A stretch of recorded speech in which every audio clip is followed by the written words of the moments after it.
Okay, sa video to, tuturo ko sa inyo yung combination ng columns and rows sa paggamit ng frame set. Okay, gagawa muna tayo dito ng 3 pages. Then yung 3 pages na yon is pakikita natin yung content niya doon sa pinaka main page na gagawin din natin. Okay, so para mas maintindihan natin, simulan natin. Okay, so notepad, HTML,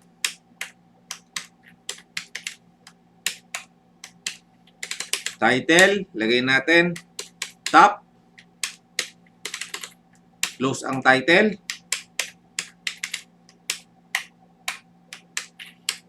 body, lagay natin H1, top,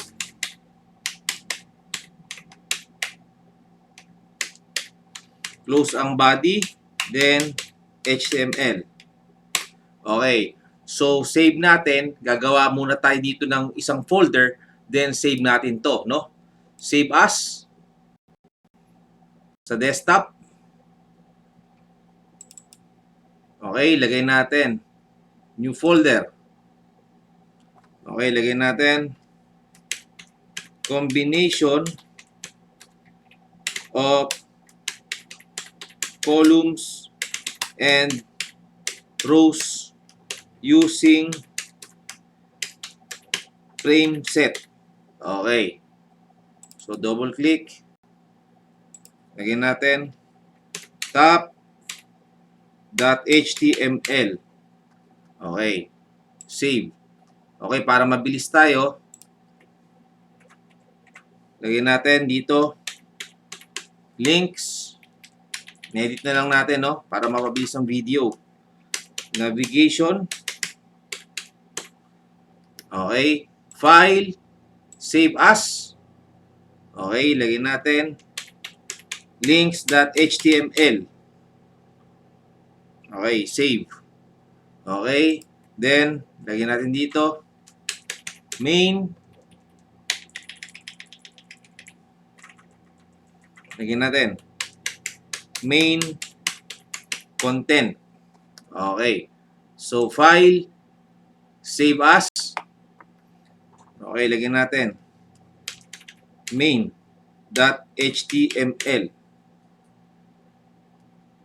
Save. Okay. So, subukan or tingnan muna natin. Ayun, yung 3 page, no? Okay, gagawa naman tayo ngayon ng pinaka main page. Okay. Notepad. Lagyan natin HTML.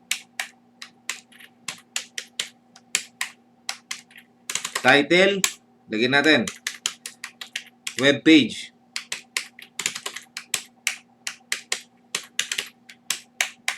Lagyan natin frame set rows equals 100. Okay.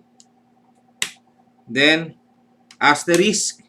So ibig sabihin nito, yung asterisk, sinasabi niya or tumutukoy kung paano niya hahatiin yung rows. Okay? So tuloy natin. Tawagin natin ngayon yung mga pages na ginawa natin. Ang uunahin natin ay yung top.html. Okay? Then frame source equals top.html. Okay.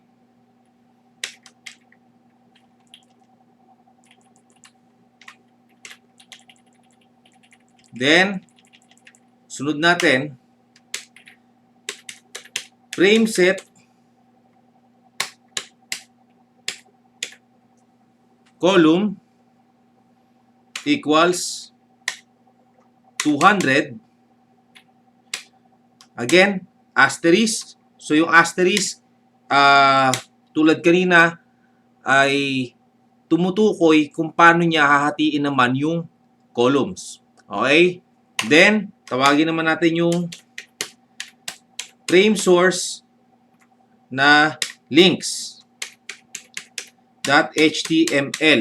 Okay? So, copy-paste na lang natin para mabilis. Copy. Paste. Tawagin naman natin dito si main. Okay? Then,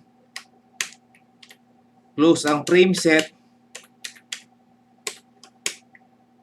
Okay? Then, another closing ng frame set. Okay? Close natin si frame set ng columns at close natin ang frame set ni rows. Then, close ang HTML. Okay. File, save as.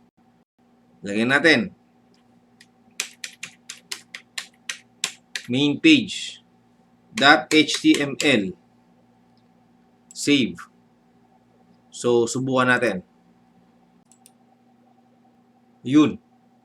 Okay. So, ito yung top. Dito, pwede kang maglagay ng mga title ng website or halimbawa, anong mga company. Ito yung sa navigation. Pwede kang maglagay ng mga links.